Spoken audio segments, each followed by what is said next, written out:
ఏపీలో ఎన్నికల సమరం మొదలైంది. ఈ రోజు టీడీపీ, జనసేన ఎన్నికల సమరశంఖం పూరించేందుకు సిద్ధమయ్యాయి. లోకేష్ నిర్వహించిన యువగళం యాత్ర ముగింపు సభ భారీగా నిర్వహిస్తున్నారు. పెద్ద సంఖ్యలో రాష్ట్ర వ్యాప్తంగా కార్యకర్తలు తరలి వచ్చేలా ఏర్పాట్లు చేశారు.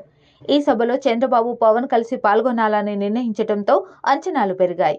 కానీ పవన్ కళ్యాణ్ ఈ సభకు దూరంగా ఉండే అవకాశం ఉందని సమాచారం.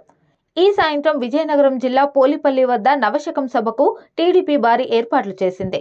లక్షల సంఖ్యలో కార్యకర్తలు రాష్ట్ర వ్యాప్తంగా తరలి వచ్చేలా నిర్ణయించారు.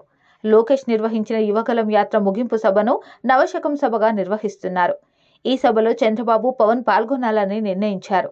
తొలుత పవన్ ఈ సభకు హాజరు కానని సమాచారం ఇవ్వగా, చంద్రబాబు స్వయంగా పవన్ ఇంటికి వెళ్లి చర్చలు చేసిన తర్వాత సభకు హాజరవుతున్నట్లు ప్రకటించారు. ఈ మధ్యాహ్నం షెడ్యూల్ ప్రకారం పవన్ విజయనగరం చేరుకోవాల్సి ఉంది. ఇప్పటికే చంద్రబాబు చేరుకున్నారు. ఈ సభ ద్వారా ఇద్దరు నేతలు కీలక ప్రకటన చేస్తారని సంకేతాలు ఇచ్చారు. కానీ ఇప్పుడు పవన్ హాజరుపైన సందిగ్ధత కొనసాగుతుంది.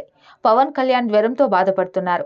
ముందుగా నిర్ణయించిన కార్యక్రమం ప్రకారం విమానంలో విశాఖ వెళ్లి అక్కడి నుంచి విజయనగరం సభకు చేరుకోవాల్సి ఉంది. కానీ ఆరోగ్య కారణాలతో పవన్ హాజరయ్యే అవకాశాలు తక్కువగా ఉన్నాయని పార్టీ వర్గాలు చెబుతున్నాయి. పవన్ మాత్రం ఇంకా తుది నిర్ణయం తీసుకోలేదని సమాచారం. దీంతో పవన్ హాజరుపైన సందిగ్ధత కొనసాగుతుంది. పవన్ హాజరవుతారని టీడీపీ నేతలు చెబుతున్నారు.